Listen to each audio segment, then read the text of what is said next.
Olá, oitavo ano, tudo bom? Meu nome é Josiano, sou professor de História e o nosso tema de hoje traz o seguinte questionamento: será que o Brasil conseguiu pagar a sua dívida com a população afrodescendente pelos 388 anos de cárcere dos negros escravizados? Nessa aula iremos analisar um pouco o contexto do desenvolvimento do trabalho desses escravos que atualmente são os ex-escravos por causa do contexto da assinatura da Lei Áurea e por causa desse levantamento histórico resistente sobre a vida de determinadas raças afrodescendentes, nós percebemos que o contexto do racismo até a nossa atualidade está a cada dia que passa mais desenvolvido por causa da falta de conhecimentos históricos que a população em si passa a ter, né, pelo fato de não conhecer um pouco como foi o processo de desumanidade que os negros em si, que os afrodescendentes em si, perpassaram no decorrer do processo de escravidão. Temos que levar em consideração que os africanos em si eles não vieram para a América por vontade própria. Eles foram trazidos para trabalhar. Na aula passada, nós fizemos uma análise do contexto de início desse processo de escravidão, iniciado tanto pelos líderes africanos, como também pelos conquistadores europeus que foram para a África com o objetivo de adquirir escravos para desenvolver a prática do plantation. Para adquirir um poder armamentista um pouco mais acirrado para manter o seu poder perante o continente da África, os líderes das tribos africanas negociavam com os europeus a seguinte troca, né? Escravos que eram prisioneiros de guerras africanos em troca de armas para eles conseguirem manter o seu poder ou até mesmo conquistarem mais territórios para o seu desenvolvimento social e político em seu continente. Temos que levar em consideração que no contexto do Brasil, os trabalhadores afrodescendentes que eram libertados por causa de um tempo específico de trabalho, né, no caso um longo período de trabalho, tinha um documento que era conhecido como a Carta de Alforria. Essa Carta de Alforria dava a ele o título de negros libertos, ou afrodescendentes libertos, ou indivíduos libertos.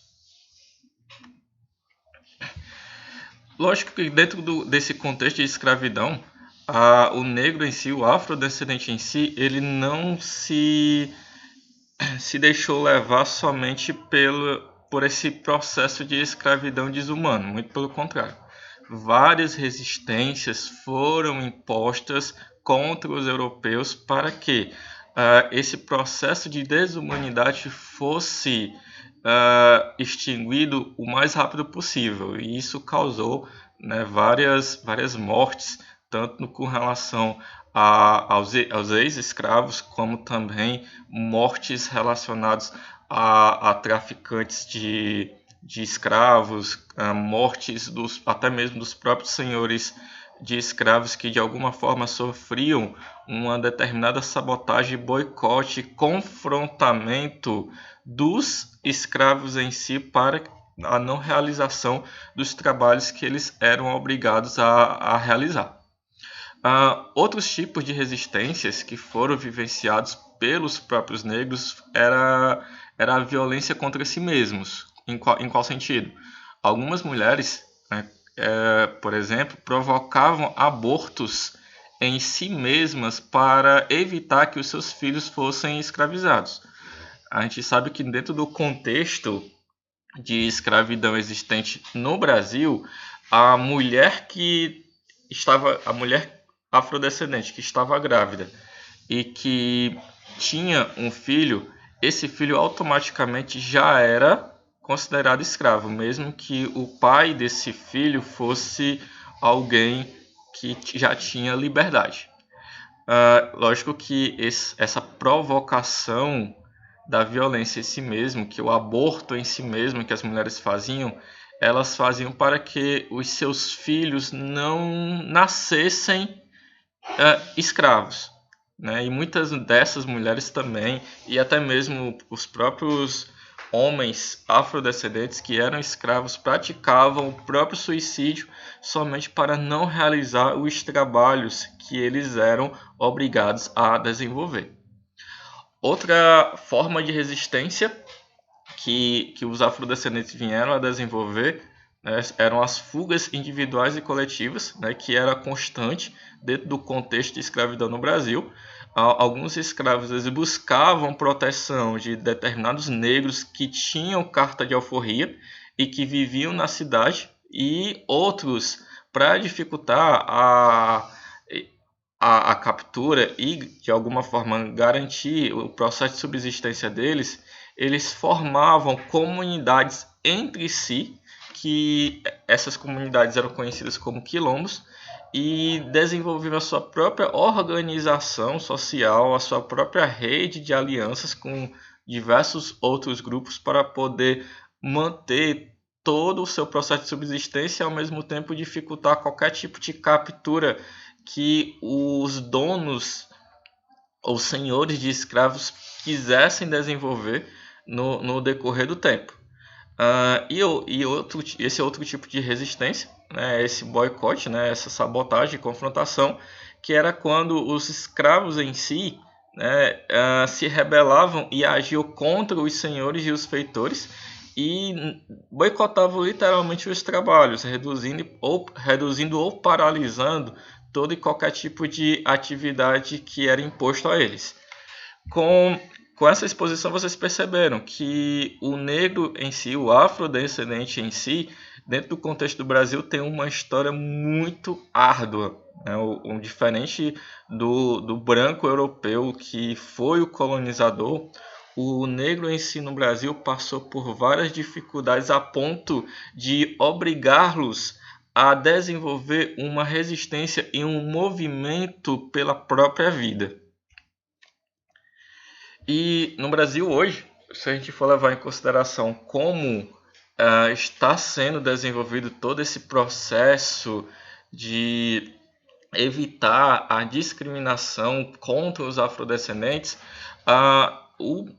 movimento afrodescendente, os movimentos negros e as comunidades quilombolas remanescentes desenvolvem ações contra todo e qualquer tipo de discriminação ou racismo,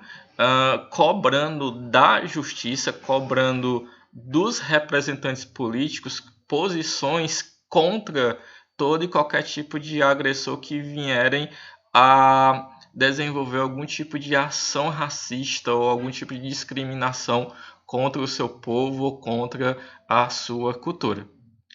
No Brasil hoje a gente vai perceber que existem várias povoações habitadas por esses descendentes dos antigos quilombolas, né? E que são espalhadas logicamente por todo o território nacional. Essas comunidades em si, que antes eram conhecidas como os quilombos, hoje em dia são conhecidos como os remanescentes de quilombos. Já são mais de 80 mil pessoas que vivem de um jeito parecido com os antepassados, e a sua comunidade em si, o território cuja essa comunidade passa a habitar, né, já tem todo o seu território, toda a sua terra definida e demarcada por lei dentro da Constituição Brasileira de 88. Tanto é que nesse slide que eu estou apresentando para vocês, que tem especificamente o artigo, né, o título e o artigo que fala sobre a demarcação, né, de terras registrado na Constituição de 88, que é o artigo 68, que diz que os remanescentes das comunidades dos quilombos que estejam ocupando suas terras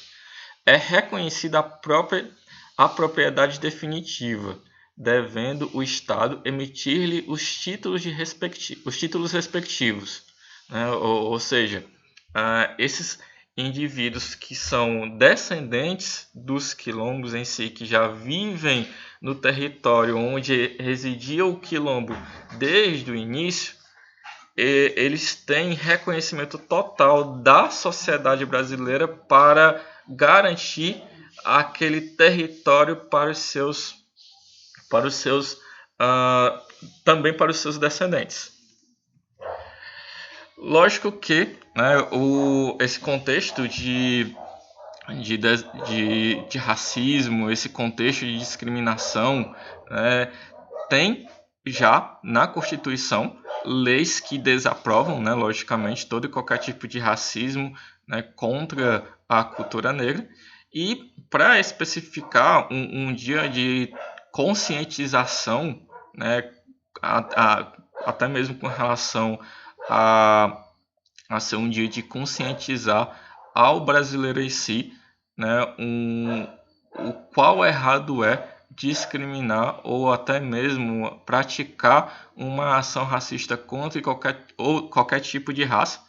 No dia 20 de novembro, né, tem o Dia da Consciência Negra, né, que no dia 20 de novembro especificamente é a morte do guerreiro dos Palmares conhecido como Zumbi, né, que a memória dele em si permaneceu viva como um símbolo de resistência negra, né, contra a memória dele em si se tornaram também um símbolo contra e qualquer tipo de violência existente no processo de escravidão. E isso nos remete à nossa atualidade, né, que é a memória do Zubin em si, né, o dia em si da consciência negra serve como uma lembrança do qual errado é todo e qualquer tipo de violência contra os afrodescendentes que tiveram uma vida totalmente desumana no período em que vieram para o Brasil de forma obrigatória. Do passado ao presente, a gente vai perceber, né, que não é de hoje que os movimentos negros têm conquistado muitos direitos, né? Tem esse direito da demarcação de terras que os descendentes dos quilombolas conseguiram, né, já reconhecido na Constituição, e um outro direito em si, né, que representa mais uma vez uma luta contra qualquer tipo de racismo, é a transformação do racismo em crime inafiançável e imprescritível.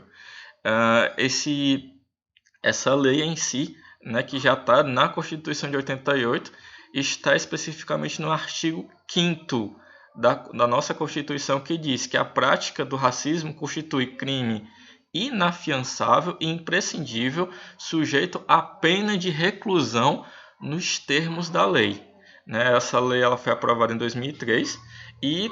também uma lei que de alguma forma trata como obrigatório o ensino da história da África e o ensino da cultura afro-brasileira nas escolas de todo o país é a Lei 10.639, que faz com que todas as escolas do Brasil